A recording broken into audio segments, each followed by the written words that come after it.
basi tuzungumze. Poa, nakuja. Poa. Ila ukweli ujue uko vipi sana? Ni yako mimi kwa. Wavipi basi tuzuke au unasemaje? Sio kweli ndugu yangu.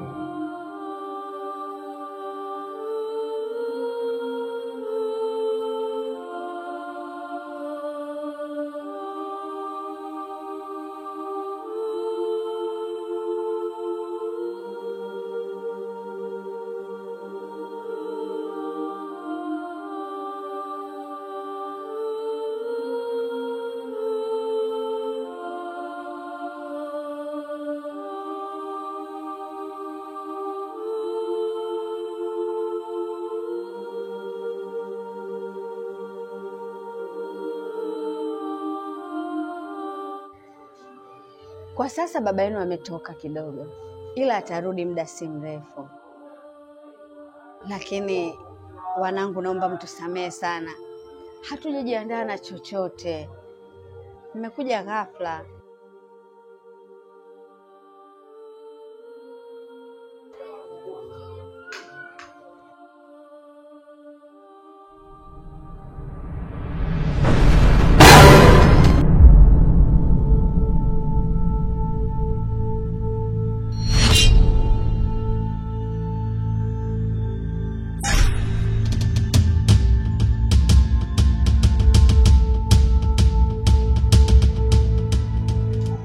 Karibu mume wangu.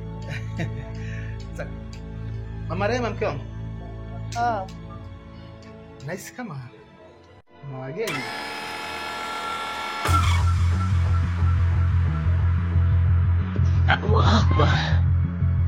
Assalamu alaikum.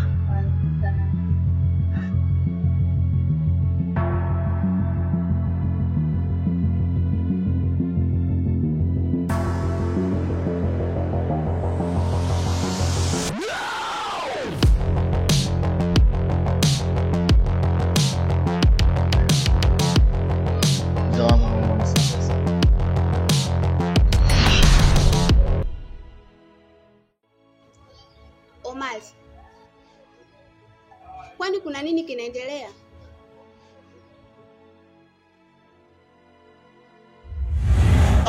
Sasa Zungu, ujue kwa maelekezo mimi nimeelekezwa mtaa huu hapa.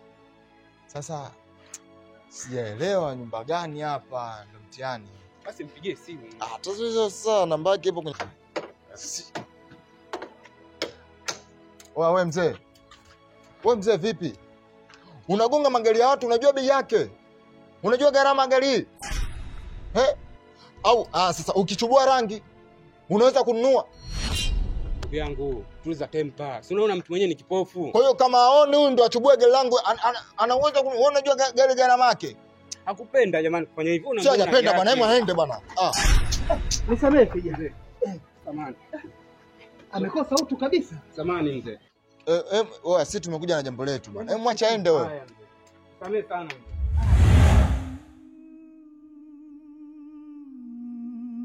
Omar, niliamini wewe ni mwanaume sahihi katika maisha yangu. Kumbe ni tofauti na nilivyoamini. Kama leo umeweza kumfanyia kitendo hiki babangu, je, kwa mtu baki? Omar, sijafikiria kama utafanya vitendo kama hivyo. Hivyo basi, nakwambia siko tayari kuolewa na wewe. Hivi vijana wa siku hizi kwa nini hamna utu? Laiti ungeatenda haya tokea mapema, yasingekukuta. Mnapenda kuwadharau walemavu na mnawaona kama sio watu. Hata vitabu vya dini havikubali.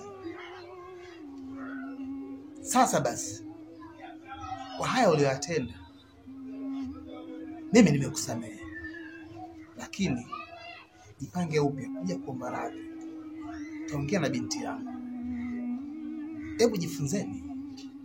Walemavu ni watu kama watu wengine. Sawa?